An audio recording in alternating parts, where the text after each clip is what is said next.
Bonjour à tous, je m'appelle Estelle, je suis responsable de la jeunesse du Centre de Vie. Je vous souhaite la bienvenue sur cette chaîne YouTube du Centre de Vie. J'espère que vous allez passer un bon temps à regarder ce culte et soyez bénis. Donc, je disais ce matin, il va y avoir un petit embrun salé. J'espère que vous êtes prêts. Oui ? À recevoir ce que le Seigneur a pour nous. Les 3 évangiles nous parlent, 3 évangiles sur 4 nous relatent un petit passage qu'on va lire ce matin autour du sel. Tu peux mettre le premier verset dans Matthieu 5, 13. « Vous êtes le sel de la terre, mais si le sel perd sa saveur, avec quoi la lui rendra-t-on ?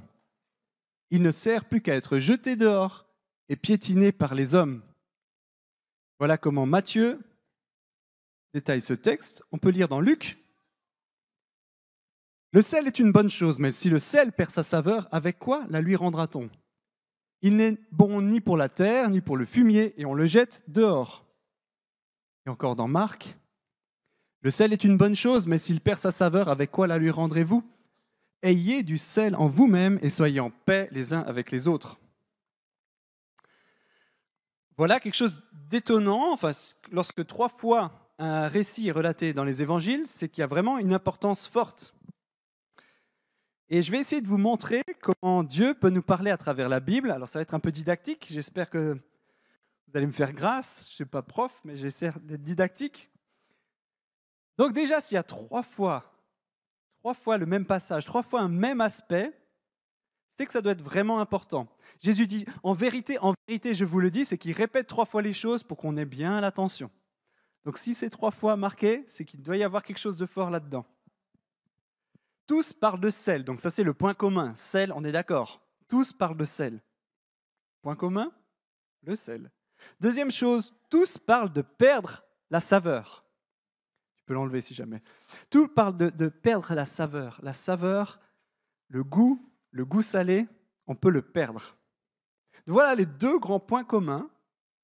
Il y a du sel et on peut perdre la saveur de sel. Un petit arrêt sur ce point, j'aimerais qu'on s'arrête un petit coup. Dans notre culture moderne, on connaît tous le sel de cuisine, le sel que vous utilisez chaque jour pour saler vos plats, et NaCl pour les plus chimistes, le chlorure de sodium. Simplement, on se dit, mais voilà, ce sel, il est sel, point. On l'utilise, on le sale, ça sèle.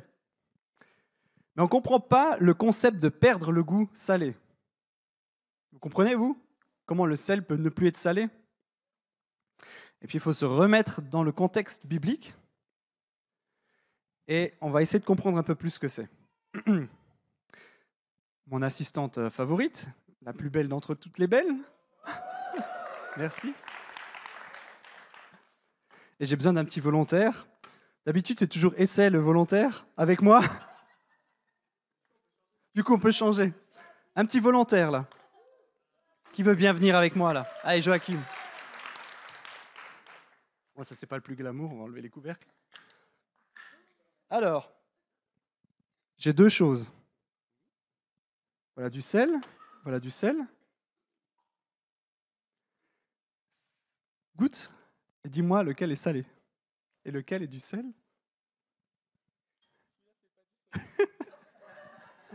Comment tu peux en être sûr ? Ça ressemble à du gravier. Oh, c'est pas tant gravier, regarde. Ah, de la craie, pardon.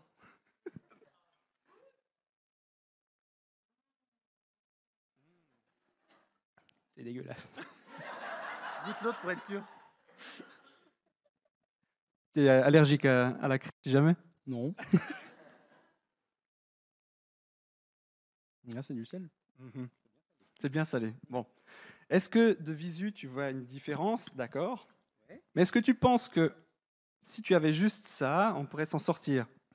C'est un petit peu salé, un petit goût léger, mais il en faudrait beaucoup pour saler un plat. Voilà.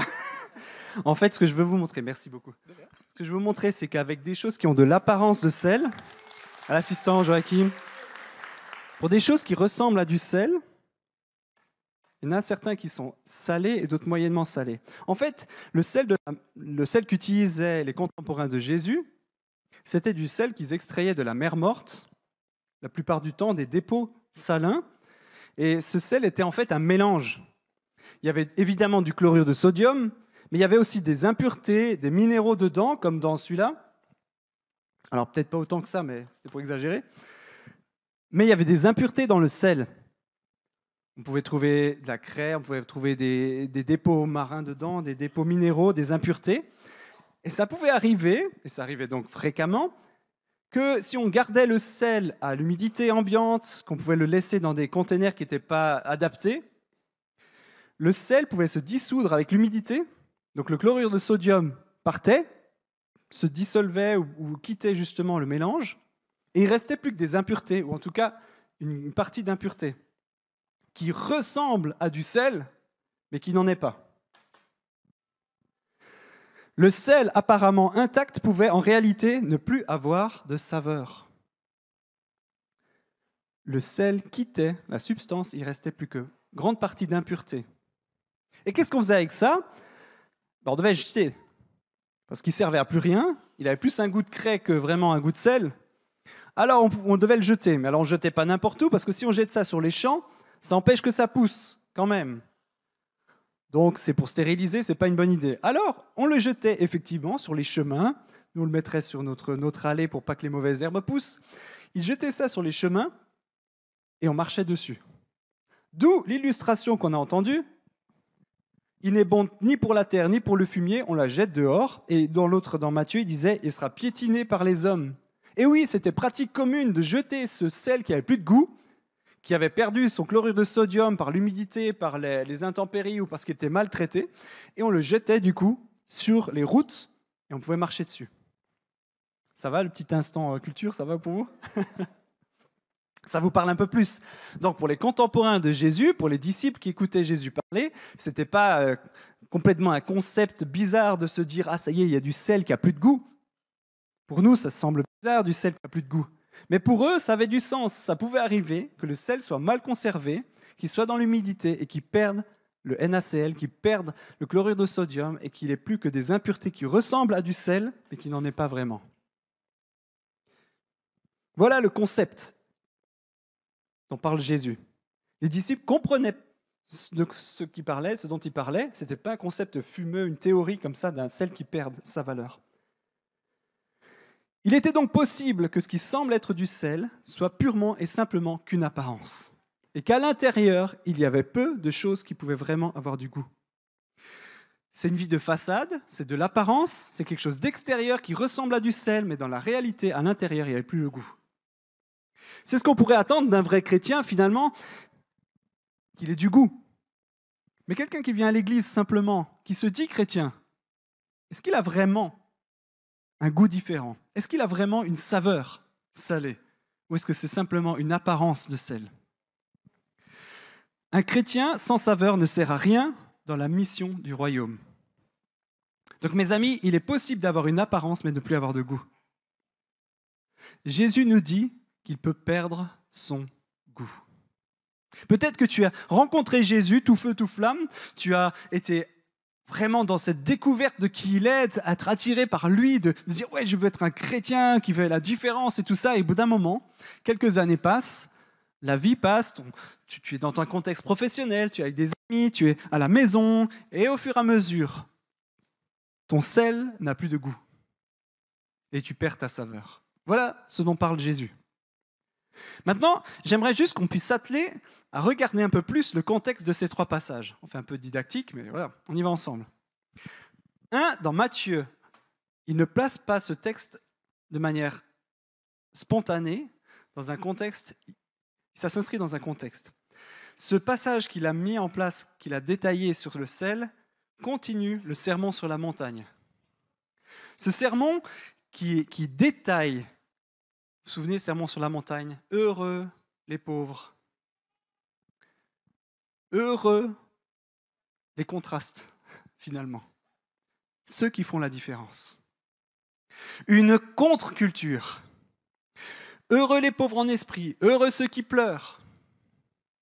L'idée qu'un chrétien doit faire la différence. Voilà pourquoi Matthieu l'a mis là. Ce texte montre que le sel est un contraste par rapport à une nourriture insipide Le sel doit amener une différence.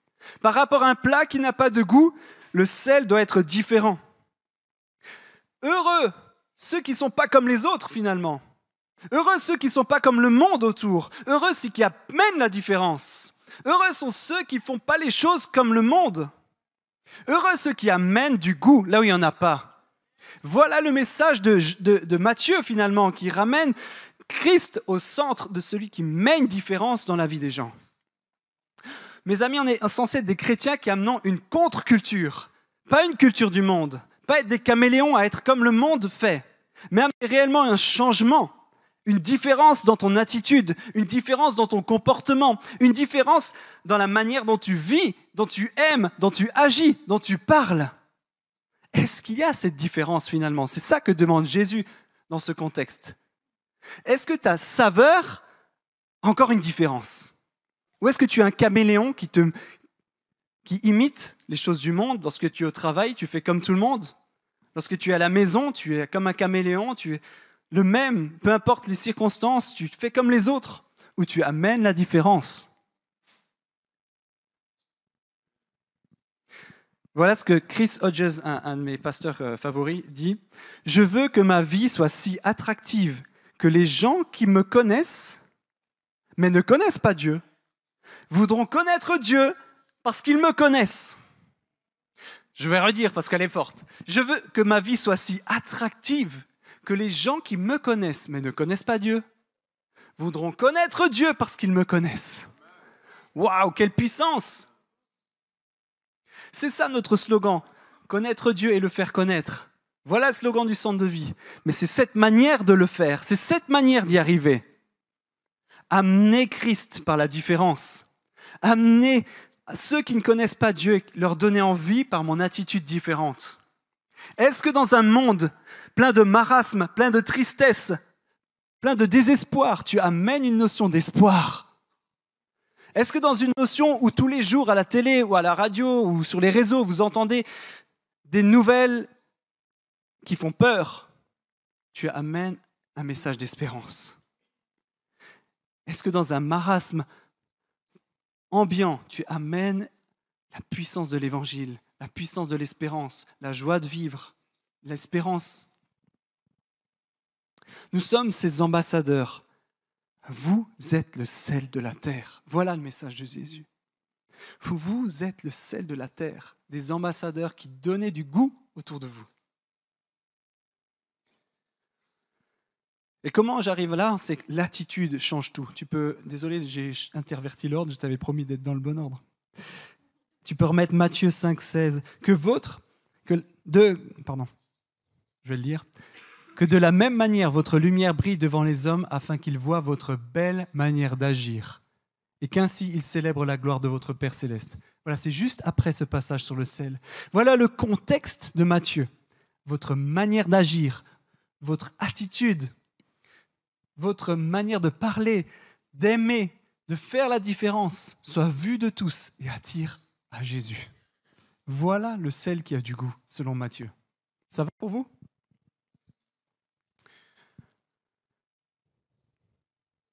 J'ai lu cette semaine une étude réalisée en France. 1 jeune sur 4 est en dépression.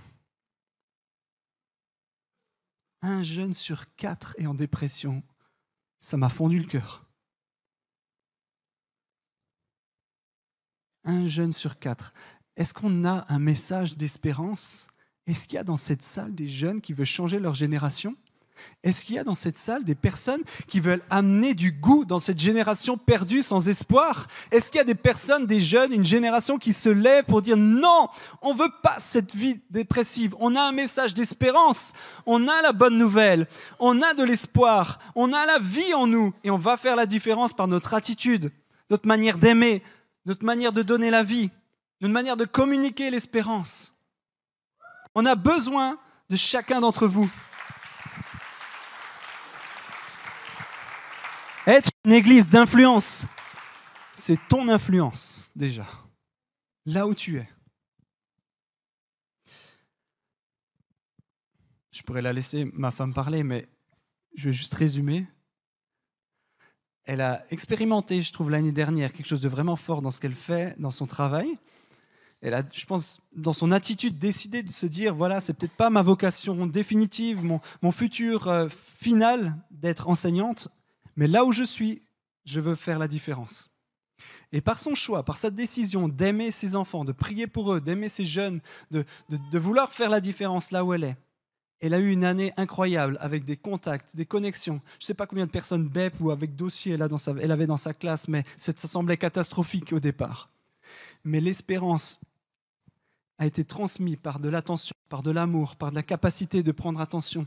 Et je suis tellement fier d'elle qu'elle a épaté, elle a rendu vraiment un témoignage puissant en étant le sel là où elle est. En amenant une différence. Et même encore aujourd'hui, ces temps, elle reçoit des messages, des encouragements de ses élèves et des retours positifs. Parce que ta vie fait la différence. Ma femme fait la différence là où elle est. Et Dieu va l'amener encore peut-être ailleurs, dans d'autres choses, peu importe. Mais aujourd'hui, choisis de faire la différence là où tu es. Tu n'es pas amené à rester insipide, à faire le caméléon en attendant le retour de Jésus. Tu es amené à faire la différence là où tu es. Amen. En tant que disciple, ne sois pas comme tout le monde. Dieu te dit par ton attitude, fais la différence. Le deuxième passage, c'est Marc. Alors Marc, il amène ce passage du sel dans un autre contexte un petit peu. Et il place cet épisode après un passage un peu plus clé et un peu radical, je veux dire. Le contexte, c'est l'exigence du disciple. Je vous donne un petit rappel. Si ta main te pousse à agir, coupe-la. Mal agir, je veux dire. Si elle te pousse à mal agir, coupe-la. Si quelque chose en toi t'empêche et te fait mal agir, vaut mieux t'en séparer que d'être privé du royaume de Dieu. L'exigence du disciple, c'est d'être à 100% pour lui. Dans ce contexte de purification, à l'époque de Jésus, on utilisait le sel pour purifier, pour conserver. Le sel était utilisé pour nettoyer, désinfecter les blessures et les plaies superficielles et empêcher le développement des bactéries. Un chrétien ne peut pas tolérer le péché dans sa vie. Il doit chercher à éliminer les impuretés qui peuvent diluer son sel. Voilà le message de Marc. Si un bout t'empêche d'avancer et d'être vraiment un disciple selon le cœur de Dieu, vaut mieux te couper la main que d'être privé. Si ton cœur, si ton attitude, s'il y a des choses en toi, si ton péché, si tes dépendances, si ton péché te tire en arrière, vaut mieux t'en séparer que d'être privé de la présence de Dieu. Si tu veux que ta vie ait du goût, tu dois choisir de te séparer du péché. Voilà le message de Marc. Un chrétien ne peut pas tolérer le péché dans sa vie. Il doit chercher à éliminer les impuretés qui peuvent diluer son sel. Ah, je vous entends moins d'un coup. On vous écoutez. Marc insiste sur le fait qu'un vrai chrétien qui veut faire la différence ne peut pas laisser dans sa vie des choses impures. Il faut chercher à s'exposer au Seigneur pour dire « Seigneur, j'ai besoin que tu enlèves ça dans mon cœur parce que mon témoignage sinon va être dilué.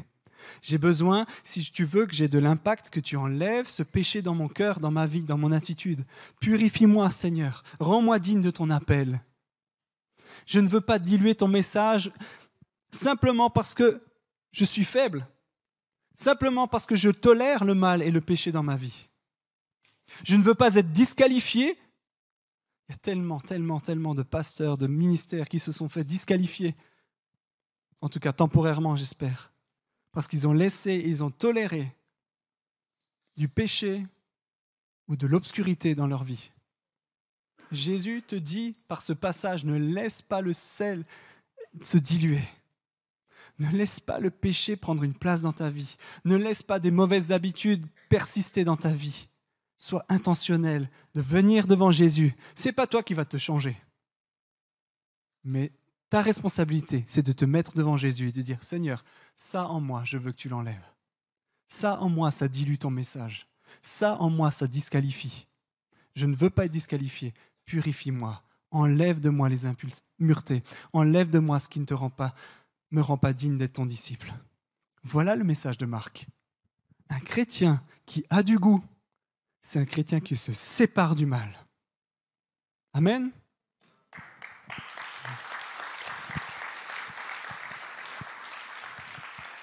Refusez le compromis avec le péché, laissez Dieu vous purifier par le feu et ça se traduira par une vie pleine de sel. Voilà pour Marc. Exigeant, mais nécessaire. Voilà Luc, maintenant, qui arrive. Et c'est encore un autre contexte dans lequel vient le texte. Il cite cette phrase de Jésus dans un contexte où il est question d'être prêt à renoncer à tout pour suivre Jésus. Un chrétien, un vrai chrétien, qui a de la saveur, se met à part. Voilà juste le contexte. Si donc aucun de vous, à moins de renoncer à tout ce qu'il possède, ne peut être mon disciple. Ainsi donc aucun de vous, à moins de renoncer à tout ce qu'il possède, ne peut être mon disciple. Pour pouvoir être salé, il faut être raffiné. Le sel de cuisine qu'on a, on lui enlève toutes les impuretés, on lui enlève tout ce qui n'est pas bon, et il est 100% salé. La vocation du sel, c'est de saler, on est d'accord ? C'est ne pas chercher son propre intérêt, mais c'est de diffuser la valeur du royaume de Dieu. Jésus a tout quitté pour nous servir. Vouloir être le sel de la terre demande de s'en ficher du regard des autres et d'être prêt à payer le prix. Voilà le message de Luc. Qu'importe ce que les autres pensent, choisis d'aimer ton Seigneur, choisis d'avoir une attitude qui plaît à Dieu. Qu'importe le regard des autres, ce qu'ils peuvent dire, ce qu'ils peuvent penser. Oh, je suis loin d'être un prophète de malheur, je crois vraiment dans la protection du Seigneur sur ses enfants. Mais on est dans un monde où ça risque de devenir vraiment difficile pour les chrétiens. Mais le Seigneur nous promet sa protection. Si tu es un chrétien entier, où tu t'en fiches de ce que les autres peuvent dire, tu dis, je veux garder les valeurs du royaume de Dieu en premier, je veux aimer Christ avant tout le reste. Je veux être séparé de toute influence de ce monde, de tout ce que les autres peuvent penser de moi. Être raffiné, n'aimer que Christ de tout mon cœur. Qu'importe, je veux être prêt à payer le prix. Si Dieu me retirait ce que j'avais, si Dieu m'enlevait tout ce que j'ai, est-ce que je continuerais à aimer Dieu de tout mon être, de tout mon cœur? C'est ça un chrétien qui a de la valeur. Est-ce que tu es prêt à payer le prix d'être à une vie salée, qui a du goût autour de toi? C'est un chrétien qui est prêt à se dépouiller de tout.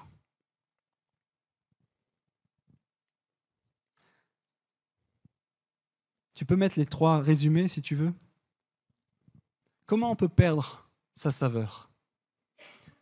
Matthieu nous dit, on peut perdre sa saveur si on se fond dans la masse. On fait comme les autres. On ne fait plus de différence. On n'a plus une attitude qui fait la différence. Voilà comment on peut perdre sa saveur. Je sais que c'est dur. Je me souviens tellement avoir lutté lorsque j'étais aux études ou tout ça, à me dire, mais finalement, est-ce que je suis vraiment différent des autres? Qu'est-ce que j'amène de différent dans mon attitude? Est-ce que je fais comme les autres? À quel point ma vie a un goût, amène une différence? Et Luc nous dit, mais un vrai chrétien, il ne doit pas s'attacher au monde, sinon il perd son goût. Un risque de perdre sa valeur, c'est de se dire, oh, j'aime trop ce monde. J'aime trop vivre comme ça, j'aime trop la gloire, j'aspire à vivre ici, à gagner ma vie, à m'attacher au plaisir, au confort, au loisir, au voyage, à ma petite vie de famille. Luc nous dit, est-ce que tu es prêt à quitter tout ce que tu as pour avoir de l'influence, avoir de l'impact, avoir vraiment du sens? Ma maison, je le dis à Caleb tout le temps, ma maison, elle est là-haut. Ma maison, elle est là-haut, avec Jésus. Ici, c'est en attendant. Ma maison, elle est dans le ciel. J'appartiens au royaume de Dieu. Un jour, je vais aller au ciel parce que Dieu me prépare une place là-haut. Est-ce que vous gardez ça en tête? Ce monde peut disparaître. Nu, je suis venu, nu, je repartirai. On ne va rien garder. Tout flappy. On ne va rien garder. Ma maison est au ciel. Je ne veux pas m'attacher à ce monde perdu, à ce monde d'illusions. On était à Los Angeles, mais tellement d'illusions, tellement de gens qui espèrent sortir avec la gloire, l'argent, la renommée, tout est faux. Tout est faux. La seule valeur, c'est Christ. Notre espérance est au ciel, avec le Seigneur. Et en attendant, fais la différence. Et la troisième manière de perdre sa saveur, c'est tolérer le compromis, tolérer le péché, tolérer les choses sombres dans nos vies et être d'accord à ce qu'elles restent en toi. Comme je le redis, ta responsabilité, ce n'est pas de l'enlever toi-même, mais c'est t'exposer à Jésus. Dire ça, je ne le veux plus dans ma vie. Ce sont des impuretés dans mon sel. Dépouille-moi des impuretés pour que ma vie ait du goût. Mes amis, on est amenés à faire une différence dans ce monde. J'aimerais juste clôturer avec un verset, un passage encore qui m'a frappé parce qu'il a une portée spirituelle forte. Est-ce que tu peux mettre encore 2 Rois ? Voilà un passage au début du ministère d'Élisée. Et il arrive à Jéricho, et les habitants de Jéricho dirent à Élisée, « Élisée, tu peux voir que notre ville est bien située, mais l'eau est si mauvaise qu'elle empêche même les plantes de pousser. » Et Élisée dit, « Apportez-moi du sel dans un plat neuf. » Ils obéissent. Élisée va à la source, jette le sel dans l'eau en disant de la part du Seigneur, « J'ai rendu cette eau pure, elle ne fera plus mourir les êtres vivants et les plantes pourront de nouveau pousser. » En effet, l'eau devint pure, elle l'est encore aujourd'hui, comme Élisée l'a annoncé. Mes amis, si on veut être une église d'influence, si nous voulons voir notre environnement changer, nous devons être le sel qui purifie les eaux, qui purifie son environnement. Chacun d'entre nous avons un rôle pour amener la vie. L'eau pure, autour de nous, tellement de sources sont impures, tellement de sources sont mauvaises. Il y a tellement de mauvaises nouvelles, tellement de mauvaises attitudes, tellement de mauvais comportements. Le mal est tourné en bien, le bien est tourné en mal. Les valeurs sont perdues, les références sont perdues. Nous avons la solution pour changer ce qui est mort en quelque chose de vivant et des eaux pures de vie. Nous avons la solution pour transformer les eaux mortes en source de vie. C'est Christ en toi, l'espérance de la gloire. Toi, tu peux faire la différence là où tu es. Si tu choisis de mettre ta vie à part, si tu choisis de te séparer du péché, si tu choisis de vouloir faire la différence. Mets-toi dans cette position pour avoir un goût qui fait la différence. Aujourd'hui, c'est un encouragement. Si on veut être une église d'influence, ça commence par ton influence, par toi qui donne le goût là où tu es. Amen. Est-ce qu'on peut se tenir debout, tous ensemble ? Merci Pierre de conduire dans un temps de consécration. Et je crois vraiment que le Seigneur m'a parlé, continue de nous parler.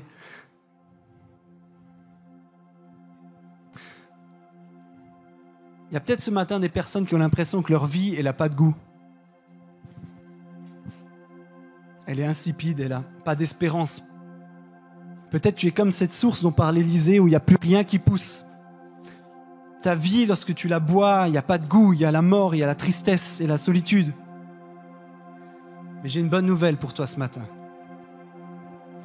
Christ s'est donné pour que tu aies la vie et la vie en abondance. Aujourd'hui, ta vie peut changer.